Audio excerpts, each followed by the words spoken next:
UP में pre monsoon effect, 5 शहरों में जोरदार बारिश। अमेठी में बिजली गिरने से 2 युवक अब दुनिया में नहीं रहे।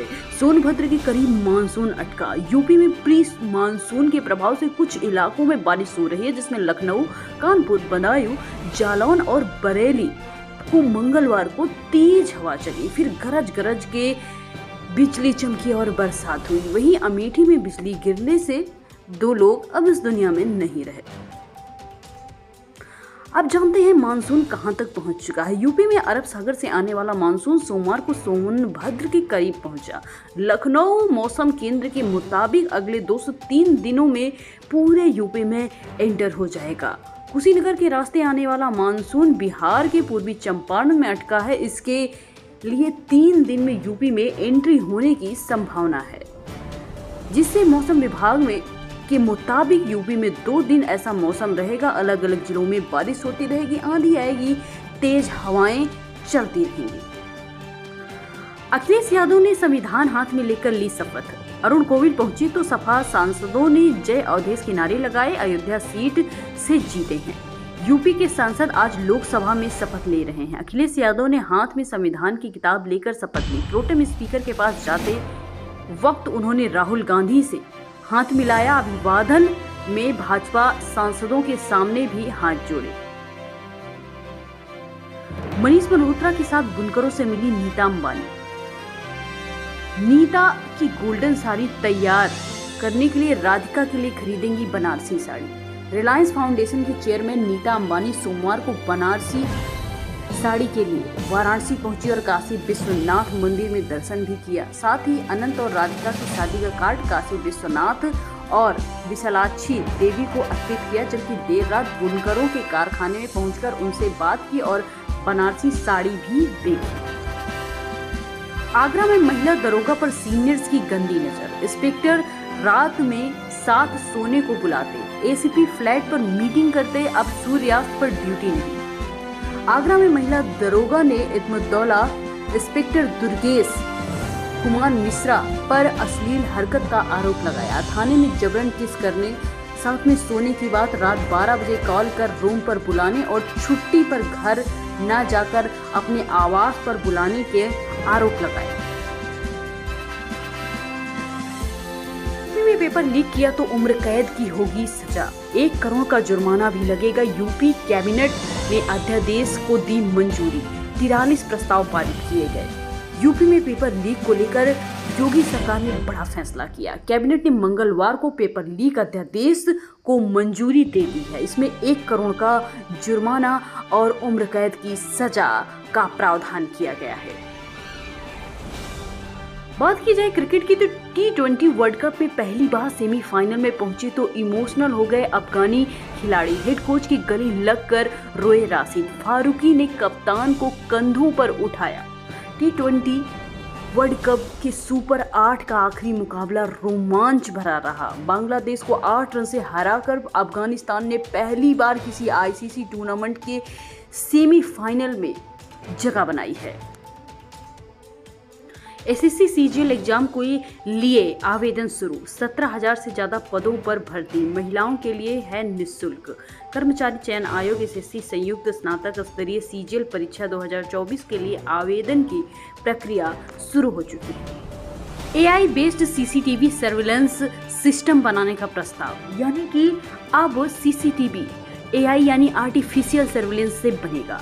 यूपीएससी पर चीटिंग रोकने के लिए किया गया निर्णय। नीट और नेट एग्जाम में गड़बड़ियों के चलते लिया गया फैसला। देश की प्रमुख भर्ती यूपीएससी में चीटिंग को रोकने के लिए फेशियल रिकॉग्निशन यानी चेहरे की पहचान और आर्टिफिशियल इंटेलिजेंस यानी AI based CCTV surveillance system का इस्तेमाल करने का निर्णय लिया गया है। सेंसेक्स क्लोजिंग बेल, शेयर बाजार में सब मंगल। सेंसेक्स पहली बार 78,000 पार, निफ्टी 23,700 पार कर नए शिखर पर। प्रमुख बेंच मार्क इंडेक्स सेंसेक्स और निफ्टी हफ्ते के दूसरे कारोबारी दिन अपने नए सर्वोच्च स्तर पर पहुंच गए। बाजार में ये बढ़त HDFC बैंक, ICICI बैंक और एक्सिस बैंक के शेयर को मजबूती करने से आई है।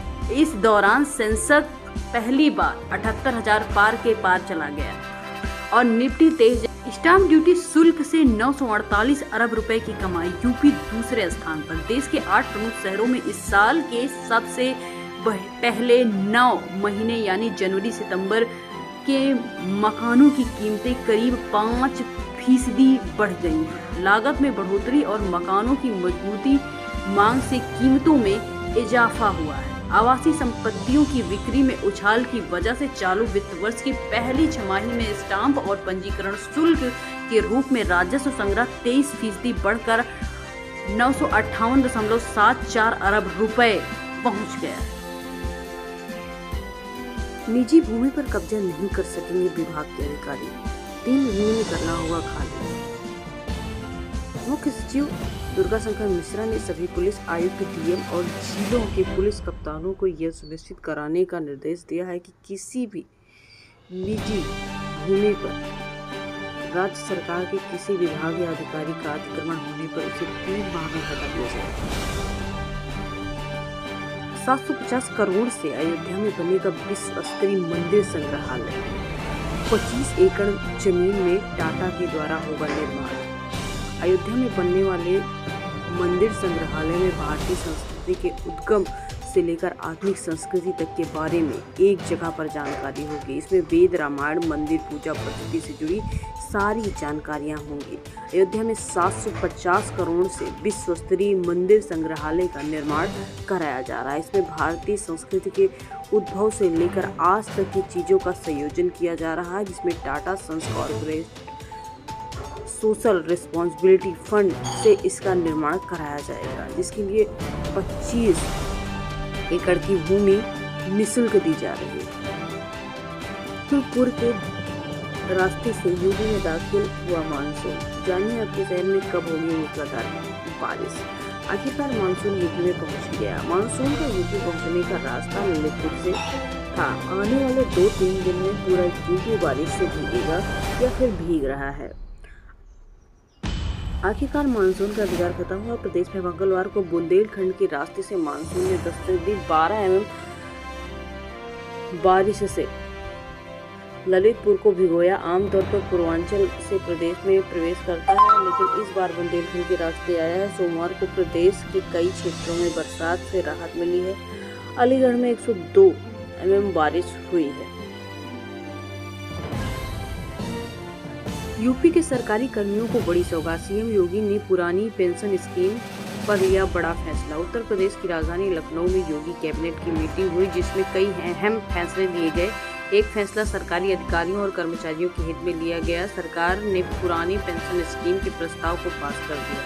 उत्तर प्रदेश के सरकारी अधिकारियों और कर्मचारियों को बड़ी सौगात मिली है। सीएम योगी आदित्यनाथ ने पुरानी पेंशन स्कीम के विकल्प प्रस्ताव को अनुमति दे दी है। 28 मार्च 2005 से पहले नियुक्त अफसरों और कर्मियों को योगी सरकार ने इस फैसले का लाभ उठाने का मौका दे दिया है।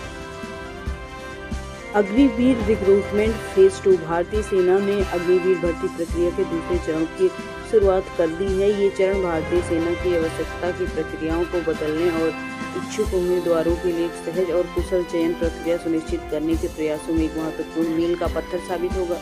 भर्ती रैली स्वतंत्र, निष्पक्ष और पारदर्शी होगी, इसलिए सभी उम्मीदवारों को सलाह दी जाती है कि वे किसी भी प्रकार के दलाल से संपर्क न करें। नई भर्ती प्रणाली के हिस्से के रूप में पहले चरण में एक ऑनलाइन आम प्रवेश परीक्षा शामिल थी, जो अब अप्रैल-मई 2024 में देश भर में आयोजित की गई थी।